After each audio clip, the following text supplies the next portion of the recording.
Tanse, Abuashte, Anin, Bonjour, hello.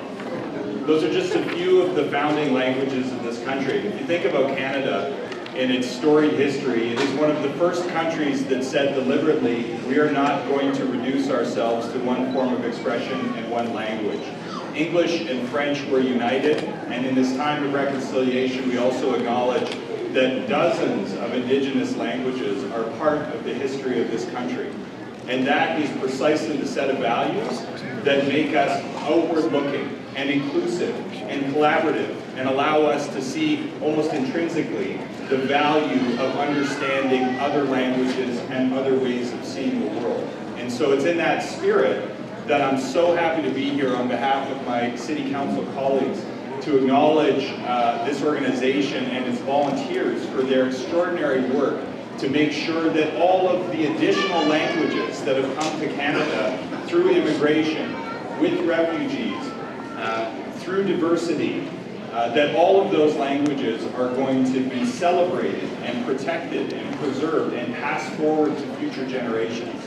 In my own experience, my parents made a very strange decision in 1984. And if you think about Canada in 1984 and the complicated relationship Alberta had with the rest of Canada and the constitutional challenges our country was going through, for my parents to decide to put me in French immersion in 1984 was a kind of an odd decision for an Albertan family at that time. But I am so grateful that they did.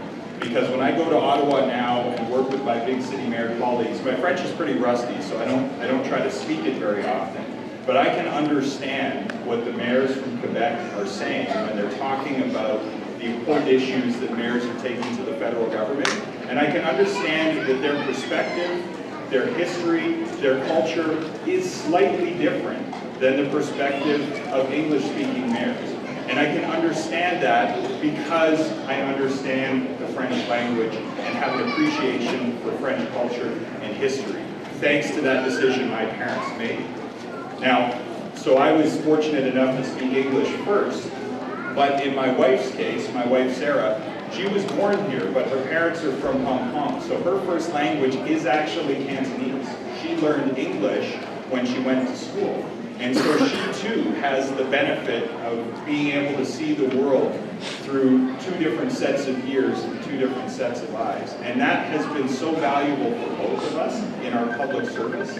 And so that's why, from our own perspective, the work that you're doing to ensure that young people in the next generation of Edmonton and Alberta and Canadian leaders will have that ability, that's a phenomenal thing. That's such a strong asset for Edmonton and our competitiveness in the future. Your ability to look out into the world, to stay connected to your families and your home countries, what that's going to mean for us in terms of understanding, in terms of peace, in terms of trade, it's so significant, it's so important, and so strongly valued by the City of Edmonton. So I'm very happy to be here on behalf of all of my City Council colleagues to offer the following proclamation. Whereas the City of Antonella, come on up and I'll present this to you.